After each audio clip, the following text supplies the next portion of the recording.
নবী কত মূল্যবান কথা বলতেছে যে লা ইলাহা ইল্লাল্লাহ ওয়ালা যারা, কালিমা ওয়ালা যারা,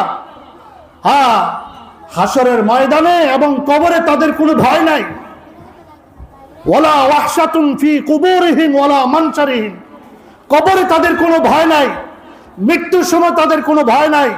হাসরের ময়দানে কালিমা ওয়ালারা, নবীরা, রসুলরা, সিদ্দিকিন, শুহাদা, সালেহিন যেখানে থাকবে, কালিমা ওয়ালা সেখানে থাকবে, কালিমা ওয়ালা সেখানে থাকবে। এই জন্য আমার দেহে কালিমা ফিট করতে হবে, আমার চোখে থাকবে কালিমা, যেদিকে তাকাই লা ইলাহা ইল্লাল্লাহ, লা ইলাহা ইল্লাল্লাহ, जिधर मैं देखता हूँ उधर तू ही तू है, मुझे हर वक्त तेरी जुस्तजू है। সময় যেহেতু স্বল্প, ধারাবাহিকভাবে আলোচনা করবেন ওলামায়ে কেরামগণ, আমি অল্প সময়ের জন্য কিছু দিনই কথা বলবো।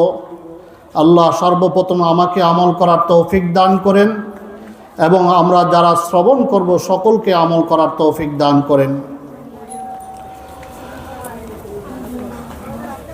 আজকে আমরা যে পৃথিবীতে বসবাস করছি,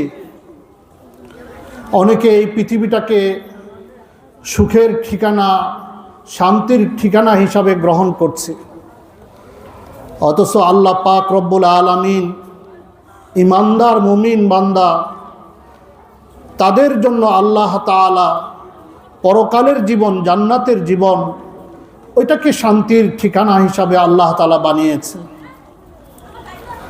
আমরা যারা দুনিয়াতে এসেছি, এই দুনিয়াকে নিয়েই আমরা স্থায়ীভাবে বসবাস করার স্বপ্ন দেখি, দুনিয়ার মধ্যে যেন আমরা চিরকাল থাকব। অথচ এই দুনিয়াটা হচ্ছে একটা ধোঁকার জায়গা, পেরেশানির জায়গা। আল্লাহ তাআলা আমাদেরকে দুনিয়াতে পাঠানোর আগেই আমার কবর কোথায় হবে, আমার মৃত্যু কোথায় হবে, আমার কাফনের কাপড় কোন দোকান থেকে কিনা হবে, সব আল্লাহ তাআলা লিখে রেখেছেন। অথচ আমরা এই পৃথিবীতে এসেছি পরকালের জীবনে যাওয়ার জন্য, কবরের জগতের মাধ্যমে হাসরের ময়দানে উঠে আল্লাহর কাছে পূর্ণ জবাবদাহিতা করে জীবন যৌবনের সকল হিসাব নিকাশ দিয়ে আমরা যেন আল্লাহর সন্তুষ্ট নিয়ে জান্নাতে যাইতে পারি, মূল উদ্দেশ্য ছিল সেটা। কিন্তু আমরা তার থেকে অনেক দূরে। কারণটা হচ্ছে আজকে দুনিয়ার আলোচনা সব জায়গায় হয়, দুনিয়ার আলোচনা চারদিকে হয়, দুনিয়ার চাকচিক্যর জিনিস শুধু আমাদের দেহ মনে বিরাজমান, চোখে বিরাজমান, কল্পনার জগতে বিরাজমান, জবানের মধ্যে, আলোচনার মধ্যে দিয়ে আমাদের এই জীবন পার হচ্ছে। এজন্য আমি সকলকে বলবো, যাদের কানে আজকে মাইকের আওয়াজ যায়, চোখ বন্ধ করে একটু মুরাকাবা করব, হিসাব করব। আমার সমবয়সী কত বন্ধু বান্ধব, প্রতিবেশী, সবাই কবরের জগতে চলে গেছে, কবরের জগতে চলে গেছে। অনেক যুবক মোটরসাইকেল চালাইতে গিয়ে আনন্দ ফুর্তি করতেছে, মুহূর্তের মধ্যে সে লাশ হয়ে গেছে। দুনিয়ার জীবন থাকার জায়গা নয়, দুনিয়ার জীবন হচ্ছে কামাইয়ের জায়গা, আল্লাহর সন্তুষ্টি কামাইয়ের জায়গা। এই জন্য মুমিন, প্রকৃত মুমিনের পরিচয় আমাদেরকে ধারণ করতে হবে, প্রকৃত মুমিন হতে হবে। আসরের পর যিনি আলোচনা করেছেন, মুনাফিকদের চরিত্র নিয়ে আলোচনা করেছেন। মুনাফিকদের ঠিকানা হচ্ছে জাহান্নাম, আর মুমিনদের ঠিকানা হচ্ছে জান্নাত। সুতরাং মুমিনদের গুণাবলী আমাদের মধ্যে যদি ধারণ করতে পারি, আল্লাহ পাক রব্বুল আলামিন নিঃসন্দেহে আমাদেরকে জান্নাত দিবেন। আল্লাহ পাক কোরআনে পাকের মধ্যে বলেন, সূরা আনফালের 2 নম্বর আয়াতের মধ্যে, মুমিনদের বৈশিষ্ট্য, মুমিন কারা, তাদের কারা পরিপূর্ণ মুমিন, তাদের কিছু কোয়ালিটি, তাদের গুণাবলী বর্ণনা করেছেন। এর মধ্যে বলেছেন, ইন্নামাল মুমিনুনা আল্লাযীনা ইযা যুকিরাল্লাহু ওয়াজিলাত কুলুবুহুম ওয়া ইযা তুলিয়াত আলাইহিম আয়াতুহু যাদাতুহুম ঈমানা। মুমিন কারা? মুমিনদের পরিচয় আল্লাহ তাআলা দিচ্ছেন, যাদের মাঝে আল্লাহর আলোচনা হয়, লা ইলাহা ইল্লাল্লাহর আলোচনা হয়, আল্লাহর আলোচনা হয়। যখন আল্লাহর আলোচনা শুনে তাদের দিলের ভিতরে আল্লাহর মহব্বতে, ইশকে আর মহব্বতের কারণে তাদের দিলের ভিতরে ভয় জাগ্রত হয়ে যায়, ভয়ে তাদের শরীর থরথর করে কাঁপতে থাকে।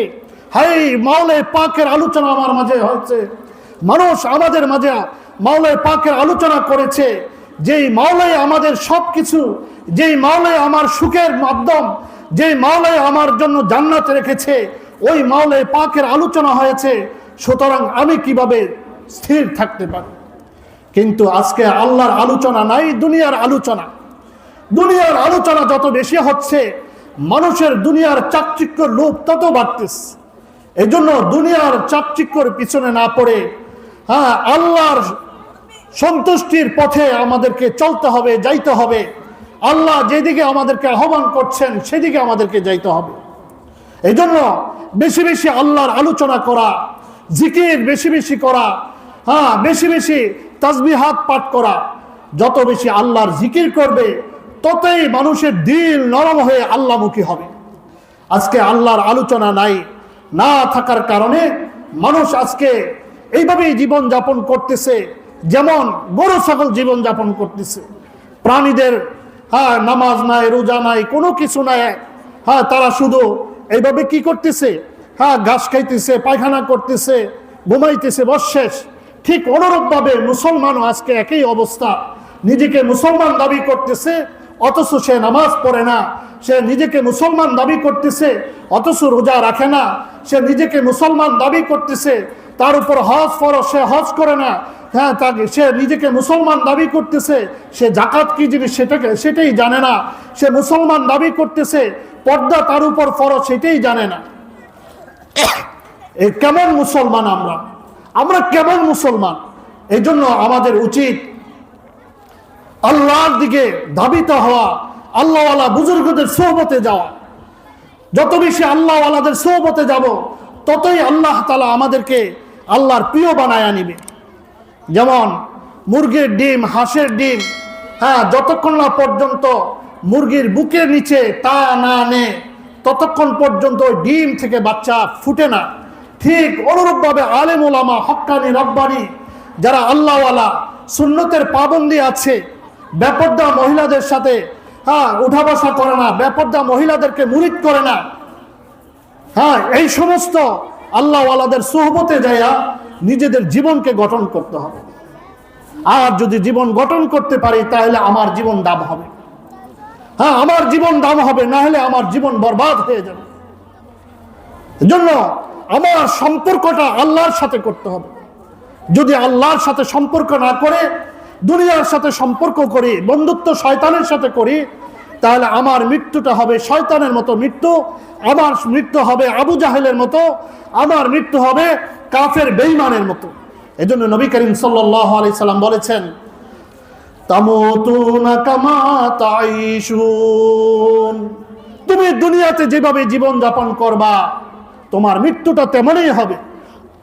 তুমি যদি আল্লাহওয়ালাদের সোহবতে থাইকা তোমার কলবের ভিতরে আল্লাহর জিকির জারি করতে পারো, মৃত্যুর সময় তোমার জবান দিয়ে লা ইলাহা ইল্লাল্লাহু মুহাম্মাদুর রাসূলুল্লাহ এই কালিমা জারি হয়ে যাবে। যদি আমি আল্লাহওয়ালাদের সোহবতে থাইকা কলবের ভিতরে কালিমা ফিট করতে পারি।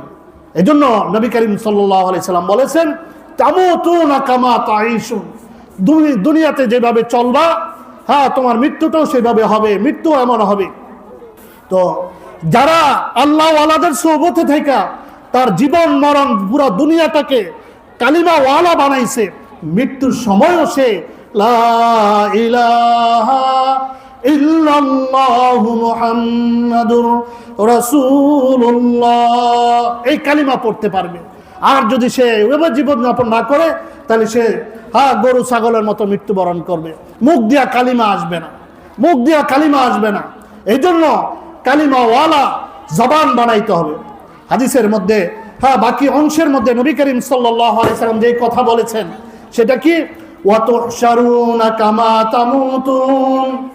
যদি আল্লাহওয়ালা মৃত্যু হয় তো হাসরের ময়দানে আল্লাহওয়ালারা সবাই আল্লাহর আরশের নিচে থাকবে, ওই জায়গার মধ্যে অবস্থান হবে। আর যদি আবু জাহেল উতবা সাইবার মতো বেঈমান হয়ে মারা যায়, তা আবু জাহেল উতবা সাইবা এরকম নাফরমান আল্লাহর বান্দারা যারা আছে নাফরমান, তাদের অবস্থা হবে যে কঠিন, তার অবস্থা হবে সেই কঠিন। এই জন্য আমাদের সবার উচিত আল্লাহর সোহবতে, আল্লাহওয়ালাদের সোহবতে থাকা। আল্লাহওয়ালাদের সোহবতে যত বেশি থাকবো ততই আমার জীবন পরিবর্তন হবে। যেন নবী করিম সাল্লাল্লাহু আলাইহি সাল্লাম হাদিসের মধ্যে বলেন, খুব মূল্যবান হাদিস, قال النبي صلى الله عليه وسلم ليس على أهل لا إله إلا الله وحشة في قبورهم ولا منشرهم وكأني أنظر إلى أهل لا إله إلا الله وهم ينفضون تراب عن رؤوسهم ويقولون الحمد لله الذي أذهب عنا الحزن। এই হাদিসের মধ্যে বলতেছে নবী কত মূল্যবান কথা বলতেছে যে লা ইলাহা ইল্লাল্লাহ ওয়ালা যারা, কালিমা ওয়ালা যারা, হাসরের ময়দানে এবং কবরে তাদের কোনো ভয় নাই। ওয়ালা ওয়াহশাতুন ফি কুবুরিহিম ওয়ালা মানশারিহিম, কবরে তাদের কোনো ভয় নাই, মৃত্যুর সময় তাদের কোনো ভয় নাই। হাসরের ময়দানে কালিমা ওয়ালারা, নবীরা, রসুলরা, সিদ্দিকিন, শুহাদা, সালেহিন যেখানে থাকবে, কালিমা ওয়ালা সেখানে থাকবে, কালিমা ওয়ালা সেখানে থাকবে। এই জন্য আমার দেহে কালিমা ফিট করতে হবে, আমার চোখে থাকবে কালিমা, যেদিকে তাকাই লা ইলাহা ইল্লাল্লাহ, লা ইলাহা ইল্লাল্লাহ, जिधर मैं देखता हूँ उधर तू ही तू है, मुझे हर वक्त तेरी जुस्तजू है। এই জন্য যেদিকে তাকাবো সেদিকে দেখবো লা ইলাহা ইল্লাল্লাহ, গাছের দিকে তাকাবো লা ইলাহা ইল্লাল্লাহ, ফলের দিকে তাকাবো লা ইলাহা ইল্লাল্লাহ। আমার দেহের ভিতরে হাজারো নিয়ামত আল্লাহ তাআলা দিয়ে রেখেছে, প্রতিটা নিয়ামত দেখে দেখে শুকরিয়া আদায় করব, এটা তো আমার লা ইলাহা ইল্লাল্লাহ দিয়েছে। কানের ভিতরে যেন সর্বদা গান না শুনে, কান যেন শুনে লা ইলাহা ইল্লাল্লাহ, লা ইলাহা ইল্লাল্লাহ। কানে যেন সব সময় এই কথাই শুনে, কি কোন কথা? আল্লাহ তাআলার কালিমার কথাই শুনে। যে আয়াতের মধ্যে বলছেন ওয়াইদা তুলিয়াত আলাইহিম আয়াতুহু যাদাতুহুম ঈমানা।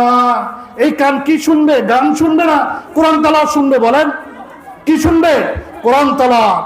বাসা বাড়িতে আজকে গান, বাদ্য, সিনেমা, টিভি সব কিছু চলতেছে। সেই জায়গার মধ্যে আমি মোবাইল থেকে যদি আমি কোরআন তেলাওয়াত লাগাই রাখি, আমি পড়তে পারি না, আমি ভালো কথা পড়তে পারি না, শুদ্ধভাবে পড়তে পারি না। ডেস্কসাইডের মধ্যে আমি গান না বাজিয়ে কোরআন তেলাওয়াত, মক্কা শরীফের ইমাম সাহেবদের, মদিনা শরীফের ইমাম সাহেবদের তেলাওয়াত লাগাই দেয়, ভাষাটা ইবাদত হয়ে যাবে। ভাষাটা কি হবে? ইবাদত হয়ে যাবে। আল্লাহ তাআলা বলতেছেন ওয়াইদা তুলিয়াত আলাইহিম আয়াতুহু যাদাতুহুম ঈমানা।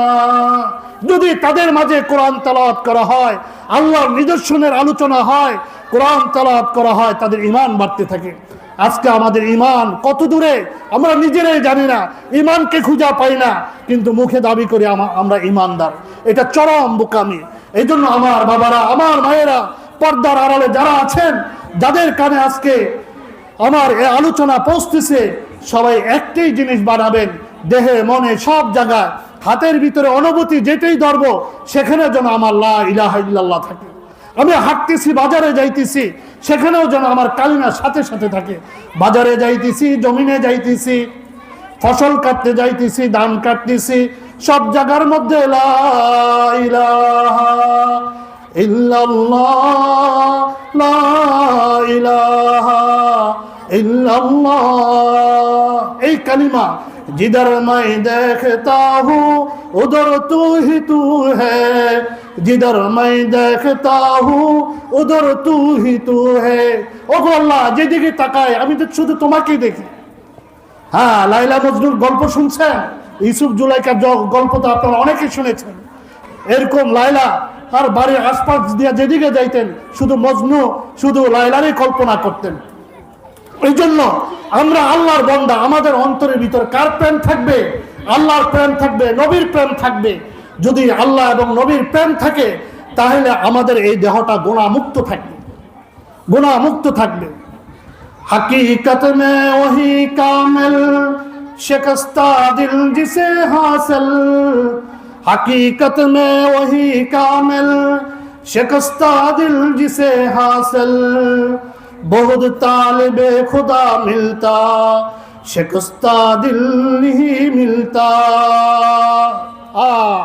কত সুন্দর কথা বলেছেন।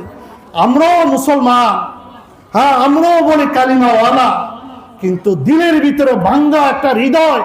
হ্যাঁ, যারা প্রেম করে ছেলেরা, ওই প্রেমিকা ছাড়া কিছুই বুঝে না, প্রেমিকা ছাড়া কিছুই বুঝে না।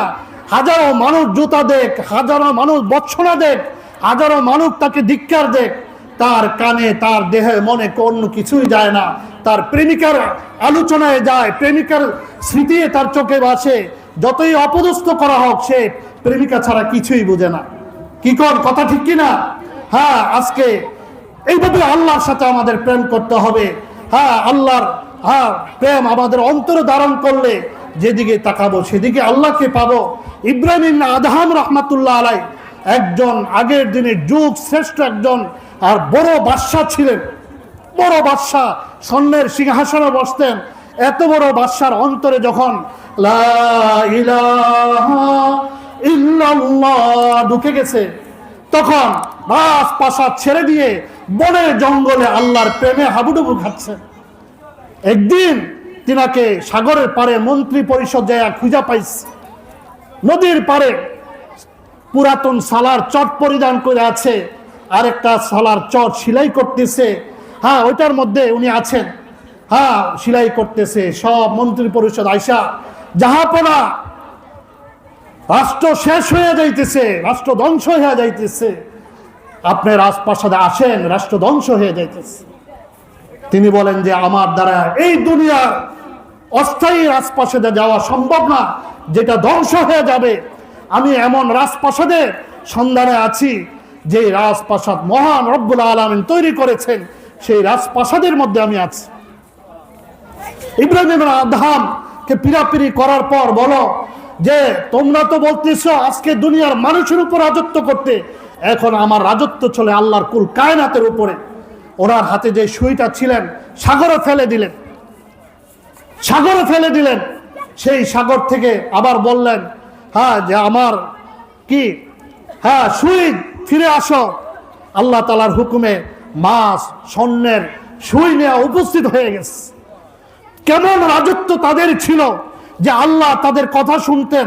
হ্যাঁ, তার মাখলুকাত তাদের কথা শুনতেন, কারণ একটাই কলবের সিংহাসনে আল্লাহকে বসাইছে, কলবের সিংহাসনে আল্লাহকে বসাইছে। শয়তান কলব থেকে বের হয়ে গেছে, আল্লাহর মাখলুকাত তার তাবে হয়ে গেছে। এই জন্য আমার বাবারা, নবী করিম সাল্লাল্লাহু আলাইহি ওয়াসাল্লাম যেই কথাটা বলতেছেন, হ্যাঁ যে লা ইলাহা ইল্লাল্লাহ ওয়ালা যেন আমরা হয়ে যাই, কালিমা ওয়ালা যেন হয়ে যাই। আজকে কালিমার আলোচনা নাই। আজকে মোবাইল আমরা চালাই, এই মোবাইলে ওয়াজ শুনি, সেই জায়গার মধ্যে এক চলে আসে। আমার ভাইয়েরা, আজকে কালিমার এক মানুষের মাঝে নাই। ওয়াজ মাহফিলে মানুষ আসে না, গান বাদ্যের মধ্যে আসে। এই ওয়াজ মাহফিলগুলো হচ্ছে আপনার কিসের? হ্যাঁ, এগুলো হচ্ছে মার্কাজ, হ্যাঁ কালিমার মার্কাজ, কালিমার। এখান থেকে ওয়াজ মাহফিল থেকে মানুষ কালিমা অন্তরে ধারণ করে প্রকৃত মুমিন হবে। আজকে সেই সুযোগটুকু নাই। এই জন্য আমার ভাইয়েরা কালিমা ওয়ালা হতে হবে। এজন্য কালিমা ওয়ালা যদি না হইতে পারি তাহলে আমার জীবন বরবাদ। একদিন নবী করিম সাল্লাল্লাহু আলাইহি সাল্লাম হতাশাগ্রস্ত অবস্থায়, পেরেশানি অবস্থায়, মুখ কালো করে বসে আছেন। জিবরাইল আলাইহিস সালাতু ওয়াস সালাম আসেন, বলছেন ইয়া রাসূলুল্লাহ, আপনার মন খারাপ কেন? আল্লাহ তো সালাম জানাইছে, আল্লাহ জানতে চাচ্ছে। আল্লাহ তো সব জানে, আল্লাহ সব কিছু জানে। জানার পরও আল্লাহ তাআলা বলতেছেন, আল্লাহ তাআলা জিবরাইল আলাইহিস সালামকে পাঠাইছেন। জিবরাইল আলাইহিস সালাম নবীকে বলতেছেন আল্লাহ জানতে চায় আপনার মনের ভিতরে কি ব্যথা। নবী করিম সাল্লাল্লাহু আলাইহি সাল্লাম বলতেছেন আমার উম্মতের ব্যথা। জিবরাইল বলছেন আপনার কাফির উম্মতের ব্যাপারে না মুসলমান উম্মতের ব্যাপারে? বলতেছেন আমার মুসলমান উম্মতের ব্যাপারে আমার কলিজা খানখান হয়ে যায়। তাদের অবস্থাটা কি হবে হাসরের ময়দানে, তাদের পরিস্থিতি কি হবে?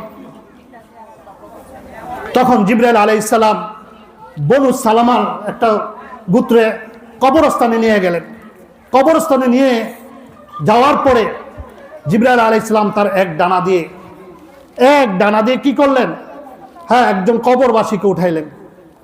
কবরবাসীকে উঠানোর পর সে বলতেছে, শরীর থেকে ময়লাগুলা জেরে বলতেছে আলহামদুলিল্লাহি রাব্বিল আলামিন। তিনি কি বললেন? আলহামদুলিল্লাহি রাব্বিল আলামিন।